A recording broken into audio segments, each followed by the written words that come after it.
सीताराम मित्रों, कैसे हैं आप सब लोग। स्वागत है आप लोगों का हमारे YouTube चैनल आचार्य घनश्याम तिवारी ज्योतिष केंद्र पर।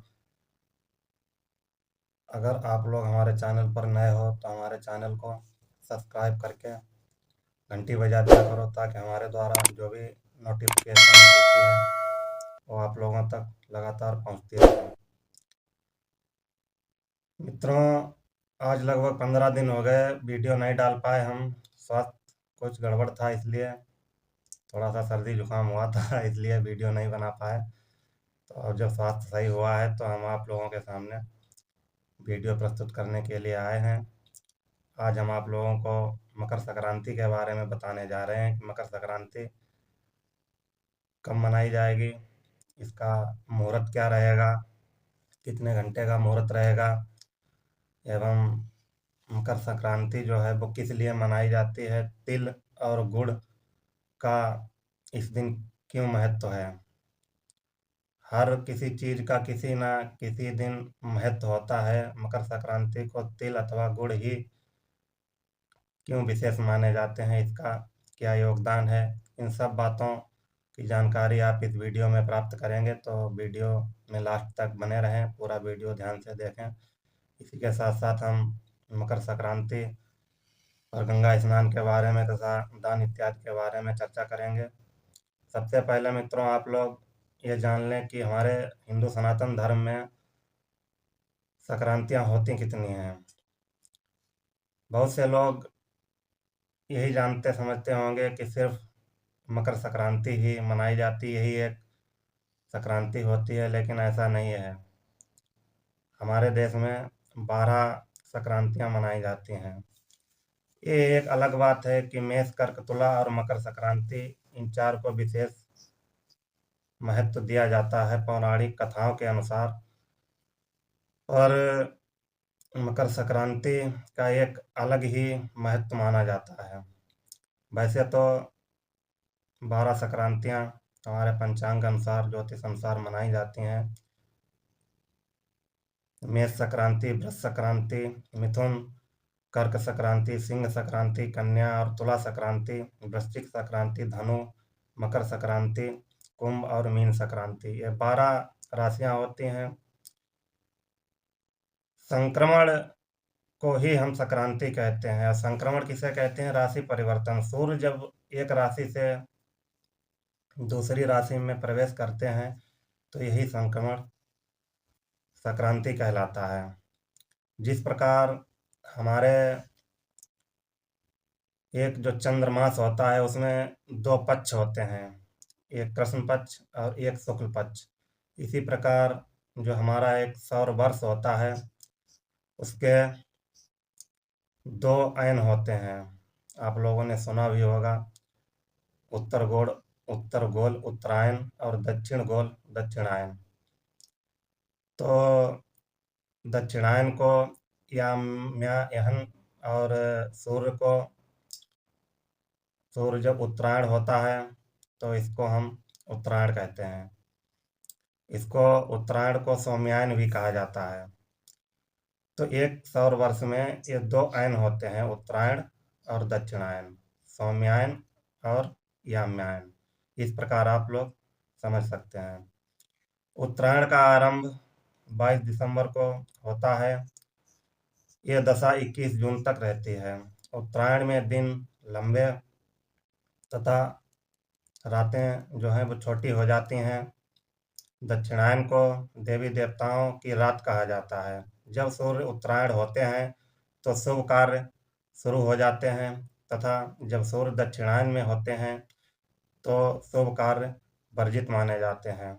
आप लोगों ने महाभारत में देखा भी होगा कि भीष्म पितामह बाणों की सरसैया पर काफ़ी दिन लेटे रहे, सूर्य उत्तरायण होने का इंतजार करते रहे। ऐसी मान्यता है, जब सूर्य उत्तरायण में उत्तर गोल में होते हैं तो अगर किसी व्यक्ति की मृत्यु होती है तो उस व्यक्ति को मोक्ष की प्राप्ति होती है। उत्तरायण में मरने वाला परम गति को प्राप्त होता है, ऐसा हमारे शास्त्रों में वर्णन किया गया है। तथा दक्षिण में जब सूर्य होते हैं तो शुभ कार्य बंद कर दिए जाते हैं, नहीं किए जाते हैं। पौराणिक कथाओं के अनुसार सूर्यदेव की दो पत्नियां थीं, छाया और संध्या। पहली पत्नी का नाम संध्या तथा दूसरी पत्नी का नाम मित्रों छाया था। संध्या के पुत्र यमराज तथा छाया के पुत्र शनिदेव थे। सूर्यदेव अपनी पत्नी छाया एवं शनिदेव को उपेक्षित दृष्टि से देखा करते थे, नाराज रहते थे। वैसे तो भगवान सूर्य और शनिदेव पिता पुत्र हैं, और पौराणिक कथाओं के अनुसार इन लोगों की आपस में कम ही बनती है।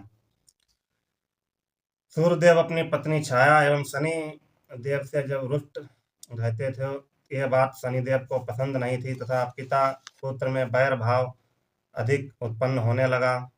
और एक दिन शनिदेव अपनी माता छाया को लेकर सूर्यदेव के घर से निकलकर दूसरी जगह अन्यत्र निवास करने के लिए चले गए तथा वहीं रहने लगे। तथा सूर्यदेव को छाया जब सूर्यदेव का घर छोड़ के जा रही थी, तो इसने सूर्यदेव को घर से जाते समय श्राप दिया कि उन्हें कुष्ठ का रोग हो जाए। छाया के श्रापवश जब सूर्यदेव को कुष्ठ का रोग हो गया तो उन्हें काफी कष्ट होने लगा, जिसे देखकर यमराज भी काफी दुखी हुए और अपने पिता का दुख दूर करने के लिए वे कठिन तपस्या करने लगे। तथा यमराज की तपस्या से सूर्यदेव का कुष्ठ रोग जो था वो ठीक हो गया। लेकिन सूर्यदेव शनि और छाया से बहुत अधिक क्रोधित थे तथा सूर्यदेव ने बदला लेने के लिए शनिदेव के घर जाकर जो उनका घर था कुंभ, उसे जलाकर भस्म कर दिया। कुंभ शनिदेव की प्रधान राशि है। इसे कुंभ को ही शनि का घर कहा जाता है, भाव कहा जाता है, जिसमें शनिदेव अपनी माता छाया के साथ रहते थे। कुंभ के जल जाने से छाया और शनि को बहुत कष्ट होने लगा। फिर यमराज ने सूर्यदेव से प्रार्थना की कि वो शनिदेव को माफ कर दें। यमराज की बात मानकर सूर्यदेव शनि से मिलने उनके घर गए। लेकिन वहां जाकर सूर्यदेव ने देखा तो कुंभ पूरी तरह जल चुका था। अपने पिता को घर में आया देख शनिदेव उनका आदर सत्कार करने के लिए आगे बढ़े। शनिदेव चाहते थे कि हमारे पिता काफी दिन बाद हमारे घर आए हैं तो हम इनका पूजन करें, आदर सत्कार करें। पर कुंभ के जल जाने के वश घर में कुछ नहीं था। तो शनिदेव की नज़र एक कोने पर थोड़े से तिल रखे थे, उनके ऊपर पड़ी। काले तिल थे। शनिदेव ने सोचा कि जब हमारे पास कुछ नहीं है तो हम अपने पिता का स्वागत सत्कार आदर पूजन जो है वो इन काले तिल से ही करते हैं। फिर शनिदेव ने अपने पिता सूर्यदेव की पूजा एवं स्वागत काले तिल से ही किया। जिस दिन सूर्यदेव शनि के घर गए थे उस दिन संयोगवश मकर संक्रांति थी। शनिदेव की पूजा से खुश होकर तथा शनि को बेघर देखकर पिता सूर्यदेव ने उनको एक और घर रहने को दिया, जिसे हम लोग मकर के नाम से जानते हैं। तभी से शनिदेव दो राशियों के स्वामी बने, एक कुंभ और एक मकर। जब भी सूर्य और वरदान दिया शनिदेव को कि जब भी सूर्य मकर राशि में आएंगे तो वे उनका घर धन धान्य से भर देंगे। मित्रों, काले तिल की वजह से शनिदेव को धन धान्य तथा पुनः एक नया घर प्राप्त हुआ। तभी से शनिदेव को काले तिल बहुत प्रिय हैं। शनिदेव ने मकर संक्रांति के दिन काले तिल से सूर्यदेव की पूजा की थी। तभी से मकर संक्रांति पर काले तिल का महत्व बढ़ गया है। मकर संक्रांति पर जो लोग काले तिल और गुड़ से भगवान सूर्य और शनिदेव की पूजा करेंगे, उन्हें सूर्य और शनि दोनों की कृपा प्राप्त होगी और उनके जीवन में धन धान्य की बढ़ोतरी होगी। मकर संक्रांति पर माँ गंगा का भी विशेष स्नान करने का विशेष महत्व बताया गया है। ऐसी पौराणिक कथा में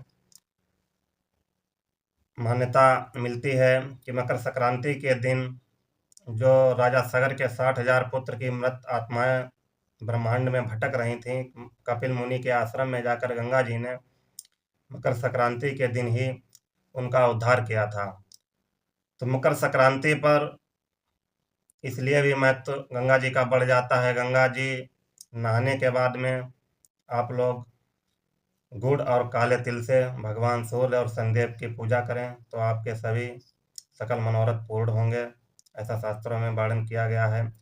इस बार वैसे तो ज़्यादातर हर बार 14 जनवरी को ही मकर संक्रांति मनाई जाती है, लेकिन इस बार 14 जनवरी 2025 को मकर संक्रांति 9:03 से शाम 5:46 तक रहेगी। मुहूर्त काल 8 घंटा 42 मिनट तक रहेगा। इस मुहूर्त में आप लोग स्नान करें, सूर्य और शनिदेव का गुड़ और तिल से पूजन करें। खिचड़ी की भी मान्यता है, खिचड़ी का दान कर सकते हैं, चावल इत्यादि का दान आप लोग कर सकते हैं। ब्राह्मणों को गंगा स्नान करने के बाद आप भोजन कराएं, दान दक्षिणा दें, तो आपको यज्ञ के बराबर फल की प्राप्ति होगी। जानकारी अच्छी लगे तो वीडियो लाइक करें, शेयर करें। सीताराम।